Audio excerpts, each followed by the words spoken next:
s'il te plaît, écoute mon vidéo jusqu'à la fin, puis partage-le.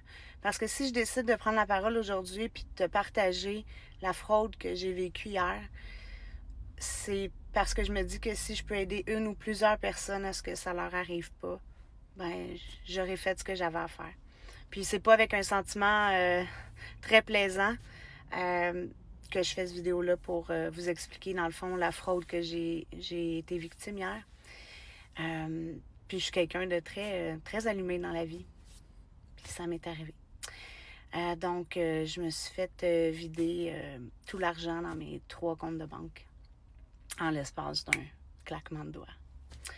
Donc, hier, il est 6h30, je viens de finir de souper, mon téléphone sonne, c'est écrit un numéro 1877 et c'est écrit TD, donc je réponds. Et on me dit, oui, bonjour, c'est Charles, département des fraudes. On veut juste voir avec vous parce qu'il vient d'avoir un virement de 3 000 $ qui est fait de votre compte et, tu sais, il a l'air suspicieux comme transaction. Est-ce que c'est vous qui venez de faire le virement? Fait que j'ai dit non, c'est pas moi qui viens de faire le virement. Il m'a dit, OK, parfait, là, je vais bloquer tout de suite le compte. Il dit, je vais vous envoyer, dans le fond, un code de validation, là, comme la même procédure, parce que je parle souvent avec TD, et la procédure est qu'il t'envoie un code de validation par message texte. Donc, je reçois le code par message texte, dans les mêmes messages textes que je reçois ceux de TD. Donc, à ce moment-là, pour moi, c'est comme, OK, tu sais. Et alors, donc, je lui donne le code. Et par la suite, dans le fond, on me demande d'aller sur mon ordinateur, d'aller sur tdalerte.com.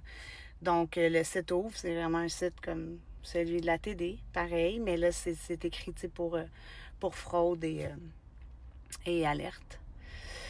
Donc, à ce moment-là, il me demande de rentrer, dans le fond, mes informations. Je ne divulgue aucune de mes informations, mais je rentre sur ce site-là, qui n'est pas le site de la TD, là, je le sais maintenant, hein. Et je rentre mes informations, donc, et ensuite de ça, dans le fond, je clique et ça me dit, dans le fond, je vais recevoir encore un code de validation. Donc, je reçois encore le code de validation, toujours dans les mêmes messages textes que je reçois tous mes codes de TD. La même chose, pareil. Alors là, je rentre le code de validation et là, ça fait processing. Et là, lui, il reste en ligne avec moi. Puis là, il me dit, bon, est-ce que vous êtes en train de faire un achat à Halifax, à Vancouver? Je dis, ben non, je ne suis pas en train de faire un achat à Halifax, à Vancouver. Il dit, OK.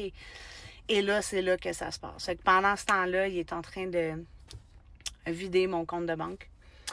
Et là, j'ai mon mari qui me dit, OK, Isa, là, ça va pas, là, le compte est en train de se faire vider. Là, lui, il est rentré sur le site de notre compte, puis là, il voyait les transactions qui défilaient. Fait que j'ai dit, écoutez, monsieur, je vais raccrocher, là, je vais juste raccrocher, je vais appeler la TD. Il m'a dit, oui, madame, je finalise, je vais